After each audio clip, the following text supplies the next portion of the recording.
Good morning বন্ধুরা, রাধে রাধে। কেমন আছো? আশা করছি সবাই ভালো আছো। তোমাদের সকলকে নতুন আরেকটি ব্লগে জানাচ্ছি অনেক অনেক স্বাগত। আজ হলো সানডে। তো তোমাদেরকে তো কিছুদিন আগে একটা ভিডিওতে শেয়ার করেছিলাম আমার বাড়ির কিছু সমস্যার কথা। তো আমি যেগুলো তোমাদের বলেছি তার প্রত্যেকটা অক্ষরে অক্ষরে সত্যি কথা। তো আসলে আমি এই ধরনের জিনিস আগে নিজেই বিশ্বাস করতাম না।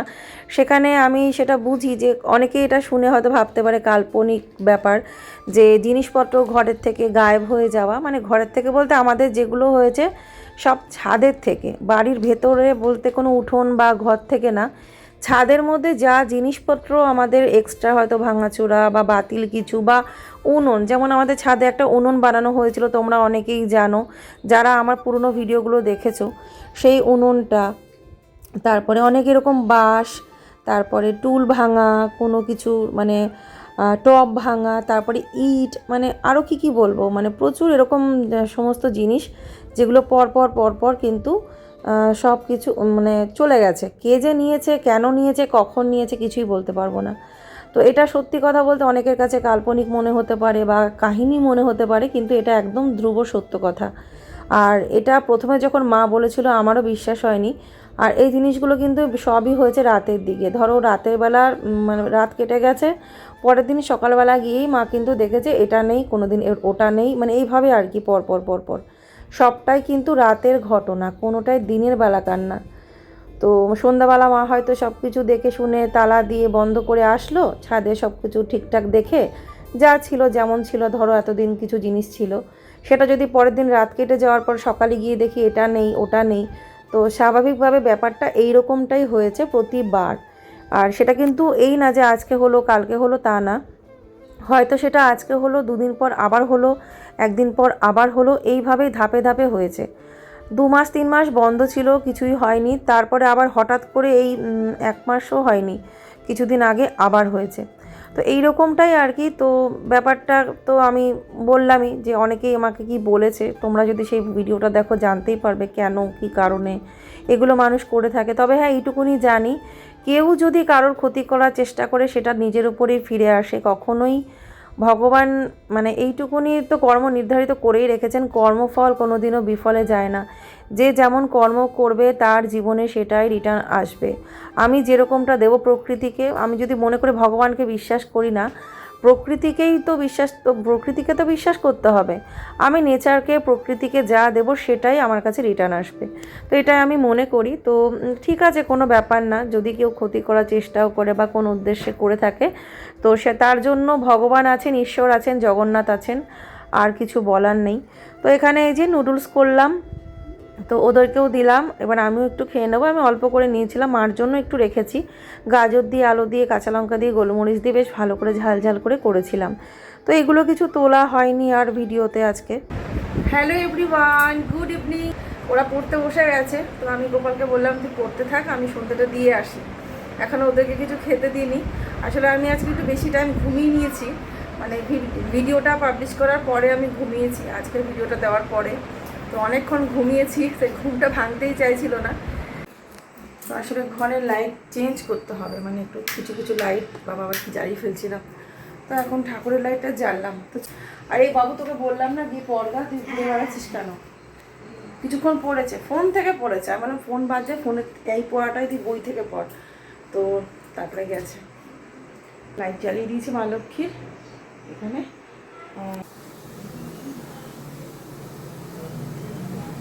এই যে তুলসী গাছটা নিয়ে আসলাম, পাতাগুলো কেমন হয়ে গেছে। যে গাছটা আগে দিচ্ছিলাম না, যে গাছটা আগে ছিল সেই গাছটা নষ্ট করে দিয়েছে, আবার মা আরেকটা গাছ লাগিয়ে দিয়েছে। তো এটা না, পাতাগুলো কেমন হয়ে যাচ্ছে কি জানি।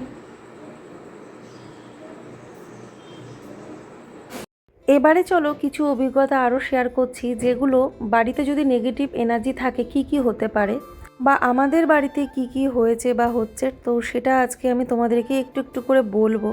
অবশ্যই তার জন্য সাথে থেকো, আর কথাগুলো শুনলে বুঝতে পারবে যে কেন হয়। তো এখানে আমি প্রদীপ তো জ্বালবো, তো তার জন্য এই কর্পূরটা কদিন ছিল না, তো কর্পূরটা এনে দিয়েছে।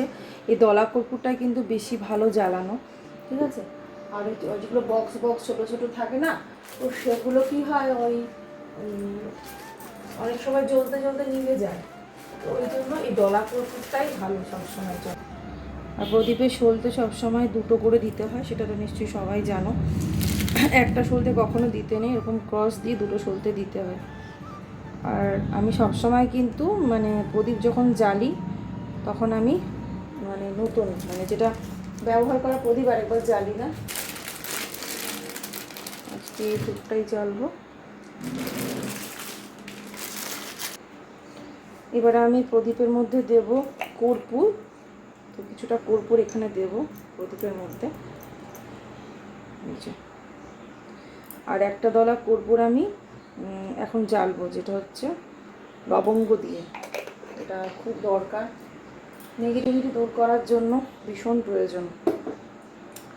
এখানে 4 মানে 5টা ফুল যুক্ত লবঙ্গ হলে ভালো হয়। আর যদি ফুলযুক্ত লবঙ্গ নাও হয়, যে একটা ফুল নিয়ে কোনো অসুবিধা নেই, তবে চেষ্টা করবে ফুলযুক্ত লবঙ্গ দেওয়ার। যাদের ঘরে নেগেটিভ এনার্জি আছে, যাদের বাড়িতে নেগেটিভিটি আছে, বা নর্মালি এমনিতেও মানে এটা জ্বালানো ঘরে খুব ভালো। তো এই যে 5টা লবঙ্গ দিলাম, কর্পূর দিলাম, এটা আমি পরে জ্বালছি। আগে আমি ধূপ দ্বীপ জেলে সন্ধ্যেটা দিই, তারপর লাস্টে এটা জ্বালবো। আর এই যে আমি এখানে কিন্তু সবুজ চুড়ি পরেছি প্রতি বছরের মতো, শ্রাবণ মাস পড়ে গেছে।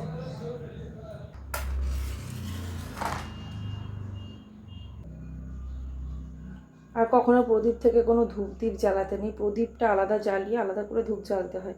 মানে প্রদীপের থেকে কখনো কোনো কিছু জ্বালতে নেই। আমি যে তোমাদেরকে তুলসী গাছটা দেখালাম, তো দেখেই তোমরা বুঝতে পারলে, তোমাদের বললাম কৃষ্ণ কৃষ্ণ কৃষ্ণ হরে হরে, হরে রাম রাম রাম হরে হরে। যে তুলসী গাছের কিছু পাতা নষ্ট হয়ে গেছে, আর আমি তোমাদের এর আগে বলেছি যে আমাদের বাড়িতে কিন্তু একটা সমস্যা, তুলসী গাছের পাতাগুলো ইঁদুরে খেয়ে নেয়। সেটা কিন্তু একমাত্র নিচে মানে উঠোনে যে তুলসী গাছ, মানে যেটা তুলসীতলা যেখানে আমি প্রদীপ দিতাম বা দিই, সেখানেই কিন্তু মানে যতক্ষণ মানে গাছটা থাকবে, হয়তো 1 দিন 2 দিন বড় জোর, তারপরে কিন্তু হয় নষ্ট হয়ে যাবে, তা না হলে মানে বেশিরভাগ ইঁদুরেই আর কি নষ্ট করে ফেলে। তো নয়তো পেয়ে যাওয়া মিন্স বুঝতে পারছো, তুলসী গাছের তো মরে যাওয়ার কথাটা বলে না, তুলসী গাছের পেয়ে যাওয়া বলে, পাতা শুকিয়ে যাওয়া, গাছ নষ্ট হয়ে যাওয়া। এটা যেখানে প্রচণ্ড পরিমাণে নেগেটিভিটি থাকে, নেগেটিভ এনার্জি থাকে, বা অশুভ হাওয়া বাতাস থাকে, সেখানে কিন্তু তুলসী গাছ বা যে কোনো গাছ নষ্ট হয়ে যায়, বা তুলসী গাছ ভীষণ সেন্সিটিভ হয়।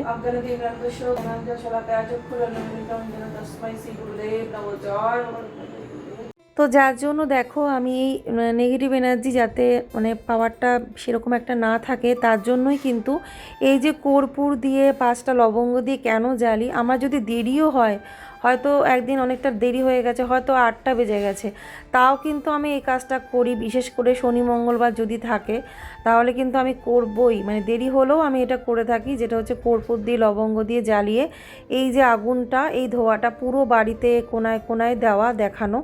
এটা কিন্তু আমি করে থাকি। এটা করি তার পেছনে কারণ তো তোমরা বুঝতেই পারছো। আর এমনিতেও এটা ঘরের পক্ষে ভালো, মানে পজিটিভিটি আনে, নেগেটিভিটি দূর করে। তো আমরা অনেক সময় কিন্তু কোনো কিছুর কারণ খুঁজে পাই না, হয়তো ঘরে কোনো অশান্তি হচ্ছে, বা কারোর মুড ঠিক নেই, বা খিটখিটে একটা মনোভাব, বা কাজে অনেক দেরি হচ্ছে, কোনো কাজে এনার্জি নেই, বা বাইরে গেলে ভালো লাগছে, বাড়িতে থাকলে কেমন একটা মনটা লাগছে, ভারী ভারী ভালো লাগছে না, বা কোনো কাজে মন বসছে না, পুজো করতেও ইচ্ছে করছে না। তো এই ধরনের জিনিসগুলো যদি হয়, তাহলেই জানবে যে ঘরে নেগেটিভিটি আছে। তো সেটার জন্যই বলবো এটা খুব ভালো, একটু কর্পূর লবঙ্গ জ্বালিয়ে পুরো ধোঁয়াটা আর কি ঘরে দেখানো। তো আমি কিন্তু মেন গেটে অনেকক্ষণ দেখিয়ে এসেছি। তো আমি বজরংবলীর একটা মন্ত্র বলি, সেটা বলে বলেই কিন্তু আমি মেন গেটে, বাড়ির উঠোনে সব জায়গায় দেখাই। আর এছাড়া তো হরে কৃষ্ণ মহামন্ত্র নাম তো বলি। তো এইভাবে কিন্তু আমি সব কিছু করি যাতে নেগেটিভ প্রভাবটা যতটা কম করা যায়। তো অবশ্যই এর প্রভাবে অনেকটা, যখন আমি এগুলো করি খুব ভালো থাকি। কোনো কারণে যদি লেথার্জি দেখি এগুলো যে কাজগুলো করা একটু কমিয়ে দিই, বা হয়তো অফ দিয়ে দিলাম, বা স্কিপ করে গেলাম, করলাম না, তাহলে কিন্তু তারই একটা এফেক্ট বুঝতে পারি যে না করলে কি হতে পারে, করলে কতটা ভালো থাকা যায়। তো যাই হোক, আরও যেগুলো হয় আমাদের বাড়িতে তোমাদের বলছি। ইলেকট্রিকের সুইচ বোর্ড, যেগুলো সুইচ বোর্ড র্যান্ডমলি পরপর খারাপ, কোথাও এরকম দেখেছো আজকে এই ঘরের সুইচটা খারাপ হয়েছে, কালকে ওই ঘরের, পরশু ওই ঘরের, এরকম ইলেকট্রনিক্স আইটেম, ইলেকট্রনিক্সের সমস্ত সুইচ বোর্ড, বিশেষ করে সুইচগুলো খারাপ হয়ে যাওয়া, বা মিক্সি, ধরো যে কোনো ইলেকট্রিকের জিনিসের উপরে এফেক্টটা বেশি আসে।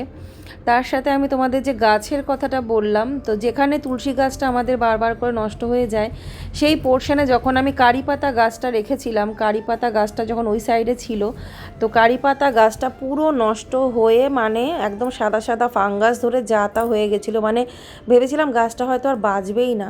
তো তখনই ভাবলাম কেন যে এখানে গাছটা রাখলাম।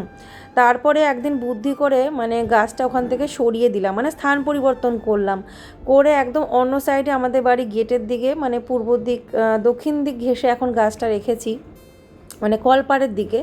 তো এখন দেখছি গাছটা কিন্তু বেশ ভালো হয়েছে। এখন কি মানে অনেক দিন হয়ে গেছে ওখানে রেখেছি, তো ওখানে রাখার পরে কিন্তু গাছটা প্রাণ ফিরে পেয়েছে। তো এইরকমই কিছু কিছু জায়গার কিন্তু এনার্জি থাকে, যেরকম আমাদের বাড়িরই কিছু কিছু জায়গার এনার্জি এরকম আছে, সেটা কিন্তু অনেকের বাড়িতেই হয়তো থাকে, মানে অনেকে আবার বুঝতে পারে না। তো আমাদের বাড়িতে এই প্রভাবগুলো আগে কতটা কী ছিল সেটা আমি জানি না, তবে আমি এখন যেগুলো বিভিন্ন ভিডিও দেখে বা কোনো কিছু দেখে পড়ে জানতে পারি, তো সেগুলো দ্বারা যখন আমি জিনিসগুলো অ্যানালাইজ করেছি, তো তখন কিন্তু ভালো মতো প্রমাণ পেয়েছি। ঠিক সেই রকমভাবে এগুলোর থেকে মুক্তি পাওয়ার রাস্তাও বার করেছি, সেই অনুযায়ী সব ঘরের রেমেডিগুলো করি, আর উপকার হলে অবশ্যই তোমাদেরকে সেটা বলি। তো সন্ধ্যাবেলা পেরিয়ে আমার সন্ধ্যা পেরোতে চলেছে, তো এখন আমি রাতের খাবার বসিয়ে দিলাম, ভাত বসিয়ে দিলাম, এবার ওদেরকে একটু পড়াবো।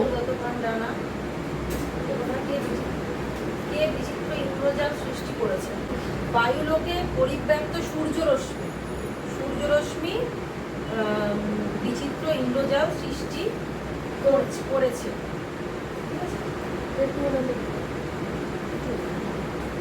আচ্ছা, কতক্ষণ পরে লেখক সমতল দেখলেন যেখানে। তো মিষ্টুকে বাংলাটা আমি দেখাই, আরও কয়েকটা সাবজেক্ট আছে যেগুলো আমি পড়াই, তো ওই জন্য বাংলার প্রচুর কোশ্চেন আনসার আমি ওকে বার করে দিলাম, মানে আনসারগুলো। তো অনেকগুলো প্রশ্ন ছিল বাবা, মানে অনেকটা টাইম লেগেছে, মানে প্রায় 20টা মতো হবে হয়তো। তো যাই হোক, এখন আমি এই যে আসলাম, দেখলাম গোপাল যে কাজটা পরের দিন আর কি এটা সাবমিট নেবে, ইভিএসের একটা পার্ট অফ প্লান্টসের আর কি একটা ছবি, তো প্লান্টস এঁকে তার সমস্ত পার্টগুলো লেবেল করতে হবে।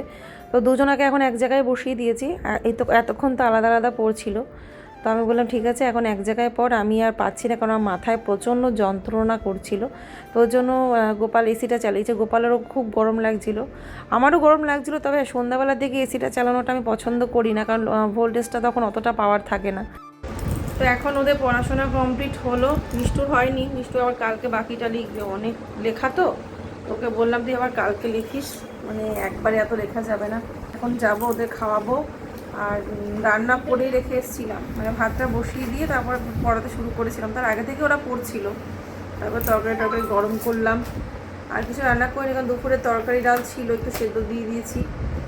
আর এখন যাবো ওদেরকে খাওয়াবো, তারপরে দেখি কী করি, কারণ আমার খুব মাথার যন্ত্রণা করছে, তো এই জন্য ভিডিওটা আর কন্টিনিউ হয়তো এখন করতে পারবো না মনে হচ্ছে।